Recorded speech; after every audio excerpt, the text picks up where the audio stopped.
সকলকে স্বাগত জানাই আমার ইউটিউব চ্যানেল স্টাডি উইথ আকাশে। তোমরা যারা ডাব্লিউবি লেডি কনস্টেবল রিক্রুটমেন্ট 2023 ইন্টারভিউর প্রার্থী রয়েছো, তাদের জন্য এই ভিডিওটা খুবই হেল্পফুল হতে চলেছে। তো ভিডিও শুরু করার আগে যদি তোমরা আমার চ্যানেল নতুন হও, তো চ্যানেলটাকে সাবস্ক্রাইব করে দিও এবং যদি ভিডিও হেল্পফুল লাগে তোমাদের, একটু লাইক করে দিও। তো দেখো, সবার প্রথমে আলোচনা করি যে তোমাদের ওখানে এখন কি করা উচিত। দেখো, তোমরা এখন জানো তোমাদের হাতে বেশি দিন টাইম নেই। তো যাদের ইন্টারভিউ যেদিন আছে, তোমরা চেষ্টা করবে লাস্টের দিকে না অতটা মাথায় লোড নেবে না। তোমরা অনেকে জানো তোমাদের কতটা মার্কস পেয়েছো, কতটা মার্কস তোমাদের কাট অফের থেকে বেশি আছে।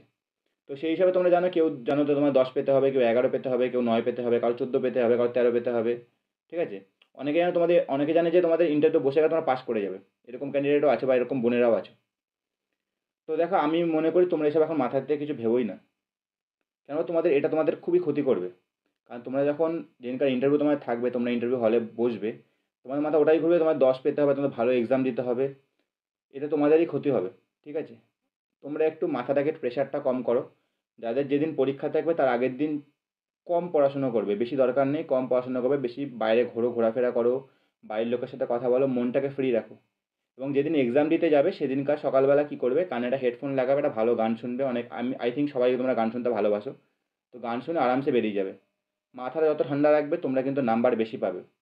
এটা আমি নিজে বলছি তোমাদের, যে তোমরা যদি একটু মনটা হালকা রাখো, মাথায় প্রেশার কম রাখো, নর্মাল দেখো, ওরাও নর্মাল, যারা পরীক্ষা নেবে স্যাররা ওরাও নর্মাল আছে, তুমি নর্মাল থাকবে। ঠিক আছে? দেখো, একটা পুলিশের যখন চাকরি করছো, তোমার টেনশন নেওয়া, তোমার নার্ভটা ওরা চেক করবেই। কারণ তুমি নাহলে কোনো সিচুয়েশন সামলাবে কী করে, কারণ তুমি একটা পুলিশ। তো তুমি যদি সিচুয়েশন না সামলাতে পারো, তাহলে পুলিশ কীভাবে হবে? তো ওরা সেটাই চেক করবে। নলেজ অতটা দেখে না কিন্তু পুলিশে, তোমরা জানো সেটা সবাই, যে নলেজ অত দেখে না। কারণ তোমরা এতগুলো এক্সাম কমপ্লিট করে এইসব জায়গায় এসছো। ঠিক আছে? তো নলেজ নিয়ে তো টেনশন করো না, তোমরা শুধু নিজেকে কনফিডেন্স রাখো। না বললেও সেটা বুঝে না বলবে যে তুমি কিসের জন্য না বলছো। অনেকে আছে, আমি তোমার একটা ডাউট ক্লিয়ার করে দিই। অনেকে যখন কোনো অ্যান্সার দাও যে না বলেছে আমি জানি না। দেখো, জানি না আর আমি এর মধ্যে মনে পড়ছে না, দুটোর মধ্যে কিন্তু পার্থক্য আছে। ধরো এমন কোনো টপিক তোমাকে জিজ্ঞেস করো, তুমি কোনোদিন জানোই না, তখন তুমি বললে স্যার আমি জানি না, ব্যাস। এবার ধরো তোমার সাবজেক্ট থেকে কোনো কোশ্চেন করলো, করতেই পারে, তখন তুমি বললে স্যার আমি জানি না, এটা কিন্তু বলবে না, তখন স্যার আমার এই মুহূর্তে মনে পড়ছে না। দুটোর মধ্যে ডিফারেন্স এটা তোমরা বুঝতে পারবে, হয়তো আমি যেটা বললাম তোমরা বুঝে গেছো। ঠিক আছে? তো এটা খেয়াল রাখবে। আর দেখো, সবাইকে বেস্ট অফ লাক। কেউ মাথায় প্রেশার নিও না। আরামসে থাকো। আর কেমন ইন্টারভিউ হলো জানিও। আমি তোমার যখন ইন্টারভিউ কমপ্লিট হয়ে যাবে, তারপর একটা ভিডিও দিয়ে দেবো কাট অফের।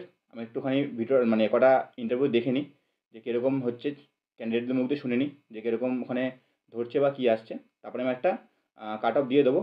ওর বাইরে তোমাদের কাট অফ যাবে না, এটা আমি গ্যারেন্টি দিচ্ছি। ঠিক আছে? আর দেখো, লাস্টে এইটুকুই বলার, নিজের বেস্ট দিও ইন্টারভিউ হলে গিয়ে। ঠিক আছে? টেনশন নিও না। তো আজকের জন্য এইটুকুই রাখছি। দেখা হচ্ছে পরের ভিডিওতে।